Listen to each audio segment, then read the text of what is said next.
سلام، خوش اومدیم به یک ویدیو آنالیز دیگه از کانال تیکی تاکا. تو این ویدیو می‌خوایم بریم سراغ آنالیز بازی دو تیم رئال وایادولید و بارسلونا که در نهایت این بازی با حساب 3-0 به نفع تیم بارسلونا به پایان رسید و یک نکته بسیار مهم داشت نسبت به بازی قبلی ما تو این بازی از چینش 3-4-3 استفاده کردیم که توی ویدیو مفصل‌تر راجع بهش حرف میزنم. راستی اگه از محتوایی که من تولید میکنم خوشتون میاد میتونید کانال رو سابسکرایب کنید. اگه اون زنگوله کنار دکمه سابسکرایب رو هم بزنید میتونید از آخرین ویدیوهای من با خبر بشید. خب بریم سراغ ترکیب اون توی این بازی. رونالد کومان برای این بازی چینش 3-4-3 رو همونجوری که بهتون گفتم انتخاب کرد و نفراتی که توی ترکیب قرار گرفتن به این شکل بود که ترشتگن نمونه دروازه بود، مینگزا، آراخو و لنگله سه تا مدافع ما بودن توی این بازی. سرجینیو دست، پیانیچ، فرانکی دیونگ و جوردی آلبا بازیکنان میانی ما بودن و اون جلو هم برای ما مسی، پدری و بریتویت بازی می‌کردن. شاید یکی از دلایلی که رونالد کومان از ترکیب 3-4-3 استفاده کرد برای این بازی اتفاقاتی بود که توی بازی قبلیمون افتاد که من لینک آنالیز اون بازی رو این بالا سمت راست براتون میذارم. اگه بخوام خیلی کوتاه راجبش صحبت بکنم، توی بازی قبلی آراخو خیلی سعی میکرد که بیاد به کناره ها و فشاری رو بذاره روی موج حمله تیم حریف. همین باعث میشد که جاش خالی بمونه و مینگزا اونجا تک و تنها باشه.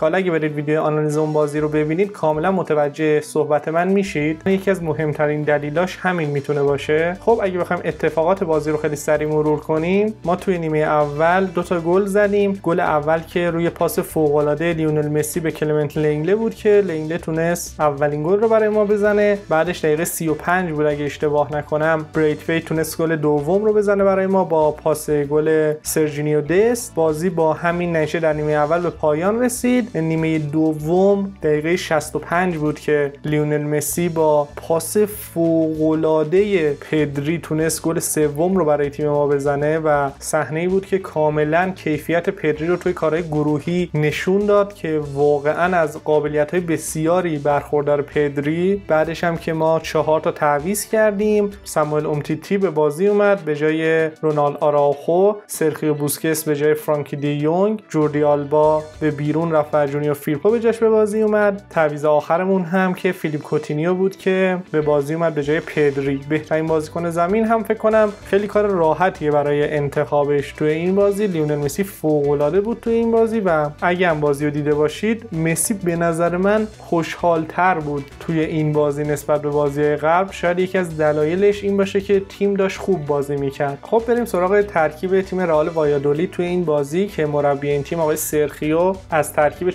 استفاده کرده بود برای این بازی و اگه بخوایم ترکیب تیم ما هم بذاریم کنار ترکیب تیم رئال وایادولید یه چیزی شبیه به این میشه. خب بریم سر وقت آنالیز این بازی. اول از همه بگم که تیم رئال وایادولید تیم قوی نبود، اما نمیتونیم از این چشم بپوشونیم که تیم ما تو این بازی شادابتر بازی کرد نسبت به بازی قبلی. تو این صحنه که دارین مشاهده میکنید ما با به گردش در آوردن سریع توپ و با فقط 6 تا پاس تونستیم به دروازه تیم رئال وایادولید برسیم که اونجا توپ با برخوردی که به پدری داشت منحرف شد و یه جورایی به جوردی آلبا نرسید که بتونه ازش خوب استفاده بکنه. اما اگه ما با همین سرعت بتونیم توپو به گردش بیاریم مقابل تیم‌های بزرگ میتونیم به ادامه فصل امیدوار باشیم. خب بریم سراغ صحنه دومی که من آماده کردم برای آنالیز این بازی. اینجا یه ذره بریم جلوتر، دقیقاً در همین جا اگه دقت بکنید سرجینیو دست در سمت راست قرار گرفته و دیونگ در سمت چپ. حالا بعضی وقتا جوردی آلبا بود اینجا به جای دیونگ، حالا اینجا استثنااً دیونگ به جای جوردی آلبا اون گوشه هست. ما به خاطر اینکه دفاع راست و چپمون یا بهتر بگم پیستون‌های راست و چپمون که سرجینیو دست و جوردی آلبا بودن توی این بازی خیلی واید بازی می‌کردن به نوعی. این باعث شده بود که اون سه تا مهاجم ما به اصطلاح که اگه بخوام دقیق‌تر بگم ترکیب ما تو این بازی 3-4-2-1 بود نه 3-4-3. حالا اون سه تا بازیکن به اصطلاح هجومی ما پشت باکس تیم حریف کار می‌کردن و این برتری به ما میداد توی کارهای تیمی و با حرکات تاکتیکی ما خیلی راحت میتونستیم نفوذ کنیم به دفاع تیم رئال وایادولید که در آخر هم که دیدید یه شوت خوب لیونل مسی زد که ماسیب گرفت. بریم سراغ صحنه‌ای که ما تونستیم گل اول رو به تیم رئال وایادولید بزنیم. اینجا بعد از توپ برگشتی که از کرنر ما به دست اومد توپ به لیونل مسی رسید و اینجا اگه حالا بریم تو این زاویه شاید بهتر بتونیم تشخیص بدیم جاگیری فوق‌العاده بازیکنان ما که لیونل مسی با پاس بسیار خوب تونست یک موقعیتی رو فراهم بکنه برای بازیکنانی که اونجا بودن و لینه هم به خوبی تونست با ضربه سر زاویه‌داری که زد کار رو برای ماسیو دروازه‌بان تیم رئال والادولید سخت کرد و ما تونستیم به گل اولمون برسیم تو این بازی. در مورد خوشحالی هم که لنگله کرد به خاطر موسی واگی بود که چند روز پیش یک مصدومیت جدی براش اتفاق افتاد که حتی توی اخبار اومد ممکنه که فوتبالش تموم بشه و این نوع خوشحالی از لنگله هم به خاطر همین بود، یه جوری به خاطر روحیه دادن به موسی واگی بعد از اون مصدومیت جدی که براش اتفاق افتاد. بریم سراغ صحنه بعدی که ما اینجا تونستیم گل دوم رو به تیم رئال والادولید بزنیم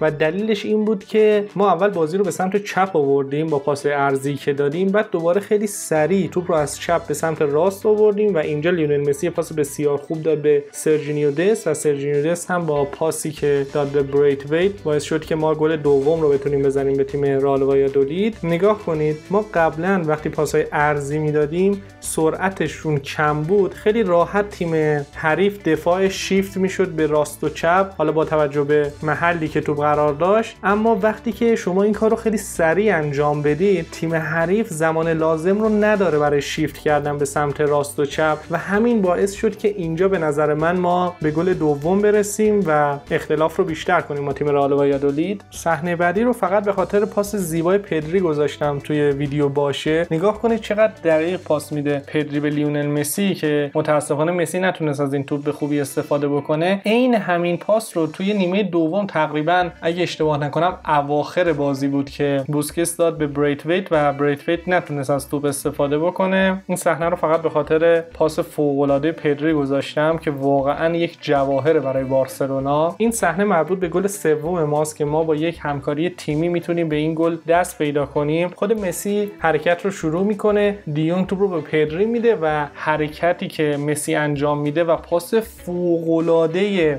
پدری که به نظر من ارزشش رو داره که بارها این پاس رو ببینی. اینیستا هم زمانی که توی بارسلونا بازی میکرد اینجور پاس ها رو میدیدیم ازش. من قشنگ خودم فکر کنم 2-3 تا پاس گل اینجوری از اینیستا یادمه و پدری واقعا توی این صحنه فوق‌العاده بود. و به این نکته هم توجه داشته باشید تیم های قوی که از نظر دفاعی سازماندهی مناسبی هم دارن در مورد همچین حرکاتی یه جورایی نفوذپذیر میشه دفاعشون و اگه ما بتونیم همچین کارهایی رو در مورد تیم های بزرگتر انجام بدیم میتونیم امیدوار باشیم به آینده این تیم. بریم سراغ صحنه بعدی، جایی که یکی از معایب ترکیب سه دفاع نمایان میشه. اگه اون بازیکنی که وسط قرار میگیره توی دفاع سه نفره که بعد اینکه آراخو تعویض شد امتیتی این وظیفه بهش محول شد، اگه اون بازیکن اشتباه بکنه یه پرس اشتباهی رو بذاره رو بازیکن حریف به این دلیل که دوتا بازیکن کناریش فاصله شون از هم زیاده باعث میشه که خطر جدی ایجاد بشه روی دروازه تیم که همونجوری که تو این صحنه دیدید ترشتگن اگه نبود شاید ما تو این صحنه گل می‌خوردیم. توی صحنه آخر هم یکی از حالا میشه گفت حسن‌های ترکیب سه دفاع هم اینه که شما یادتون باشه توی بازی با والنسیا یه همچین صحنه‌ای رو دیدیم که اگه اینجا به جای مینگزا آراخو رو بذارید دقیقاً تداعی کننده چند تا از صحنه‌های بازی قبلیمون با تیم والنسیا که آراخو و دست یه جوری لب خط بودن برای اینکه مانع بشن از حمله تیم حریف. توپ ارسال میشد به پشت سر دفاع ما و ایجاد خطر میکرد روی دروازمون که ما همینجوری فکر کنم گل دوم رو خوردیم از تیم والنسیا توی بازی قبل. اما تو این صحنه همونجوری که دیدید سرانجامی رو نداشت این موقعیت برای تیم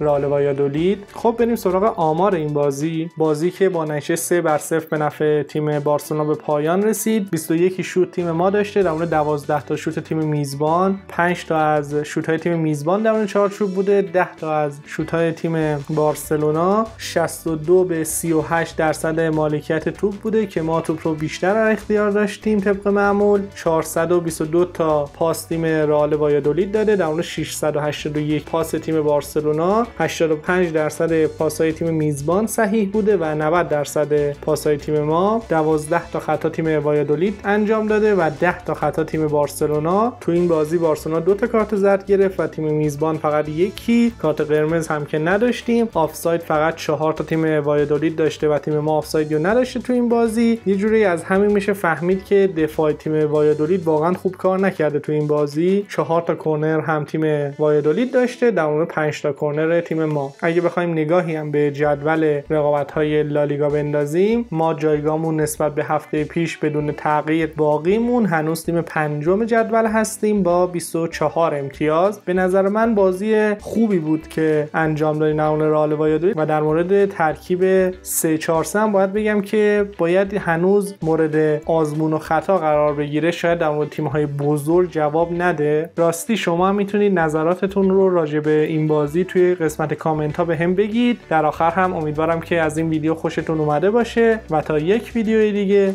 خدا نگهدار.